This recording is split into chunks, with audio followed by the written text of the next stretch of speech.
Question 4 from Section 2 of the 2017 Higher Physics Examination. Some motorways have variable speed limits, with overhead information boards displaying the maximum speed allowed. This system is designed to keep the traffic flowing and to avoid congestion. And this little part here is our task. It says, in this system, the flow of traffic is observed and the maximum speed to be displayed is determined using speed equals frequency times wavelength. Now use your knowledge of physics to comment on this system for determining the maximum speed to be displayed. So obviously the traffic flow has been modelled on waves. That could be your first statement. Because remember, we're just playing for 3 marks. We don't have to write an essay or a thesis on this. Just write down the things that come into our head which are quite logical, which are related to physics and using our previous physics knowledge. So this model of traffic flowing must be based on waves, because speed equals frequency times wavelength. That's the wave equation. So we can pose a series of couple of questions for ourselves then. How can I link traffic to the wave equation? How can I use the wave equation as a model for traffic? Then that leads me on to think about what kind of wave is best used in this model. So we're beginning to build up our answer to this. What wave type am I going to use? Is it going to be a transverse wave, or is it going to be a longitudinal wave, or could it be even an electromagnetic wave? These are things which we have to think about and put down in our argument. So if we're going to use the wave theory for the model of traffic flow, then we might ask other questions. What would be the frequency of the traffic wave? How is that calculated? How do we work that out? What does it mean? What does it look like in real life, the frequency of a traffic wave? Other questions could be, what will be the wavelength of this traffic wave? If we're going to use traffic, or we're going to use model of waves for traffic flow, then we have to be able to answer these questions or put some knowledge down. What will be the frequency of the traffic wave? What will be the wavelength of the traffic wave? Because if we find these out, we can put them all together and we can find the wave speed from the equation. Speed equals frequency times wavelength. So the first thing I'm going to put down then for this question is to say that we're going to use the wave model of a particular wave we're going to choose, which we'll have to find out in a minute, to describe traffic flow and what's happening when traffic gets congested. So we have to think about that, and that's what we're going to do now. So to think about waves and traffic, let's think about this picture here, which we can easily jot down in our notebooks. We have a line of traffic of all cars travelling with the same speed and, hopefully in this little model, the same distance apart. Now this could represent the particles in a wave. So we're getting there.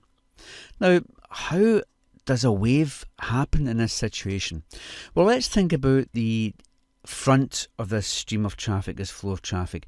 Let's imagine that the first 3 cars, for some reason, begin to change their speed and slow down. Now when they begin to slow down, this is what happens. They bunch up together. Think about it. One car slows down, the car next to it, coming behind it, sees it slowing down, but reaction time means it's still travelling along at a bigger speed, and therefore the distance between the 2 cars is going to decrease until that person puts on the brakes. And the same for the third car behind. So we get this little bit of compression here, or as they say, congestion. So the first car slows down, and the 2 other cars behind it, they slow down as well, and they all bunch together. They make a compression. That should give us a clue what wave we're going to be using. The rest of the cars come along, and say the first 2 cars then, for whatever reason, they begin to move away again. So we're going to get this situation. The 4th car behind the first bunch of cars has to slow down as well, and therefore that will mean that the car behind that's got to do the same thing, slow down. So we're getting this repeated pattern here, and the 3rd car behind it here has got to slow down as well. So this little bunch of congestion has now been transferred along the road to this position. And of course these cars here see the cars ahead slowing down, so therefore they're slowing down, but once again the reaction time means they're going to come closer together before they can actually slow down, and that's what you get here. So what we're getting is that the congestion, the coming together of the cars, is actually moving in the opposite direction to the flow. And there seems to be a compression. There seems to be a rarefaction. spreading out. This is the clue what wave we're going to use. Then a compression again, then a rarefaction, then a compression, and it's going to repeat all the way through it.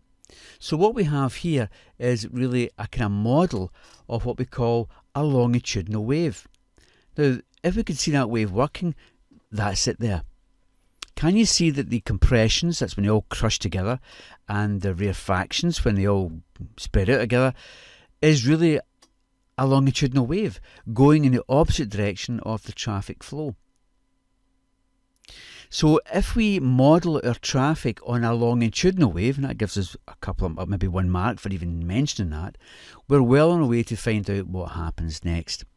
So you can see that we can work out the wavelength of these congestions by just looking at what's happening in different parts of the road.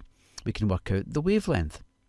We also can work out the frequency, which is really 1 divided by the period, the time it takes for one of these congestions to come and then go again, and come and then go again. So what we have done then is we've worked out the frequency and we've worked out the wavelength, and from that we can then go ahead and work out the speed of the wave.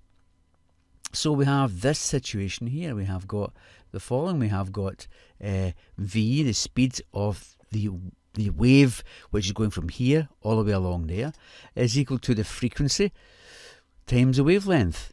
And the frequency is going to be equal to 1 upon the period, and therefore it's going to be wavelength divided by the period. Now what are these things then? Well, we can put down our physics and say that the wavelength is the distance between the compressions. That could be the distance between successive compressions.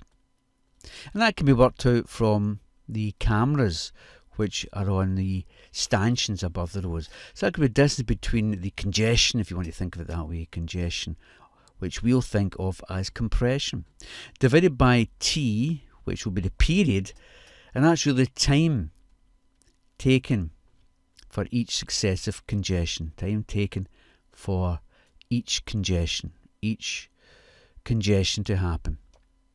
So we can put that down, just put down congestion here. And from that information we can work out the speed of it.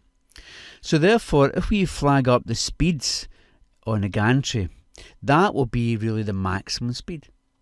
Because if the cars go any bigger than that speed, they'll all crush together and you'll get a bigger congestion. If they travel at a speed less than that, then the congestion has time to move away, and therefore the traffic keeps flowing. Now, I'll put a link in the description notes where you can find YouTube videos on this about using the wave model to in fact model the traffic flow.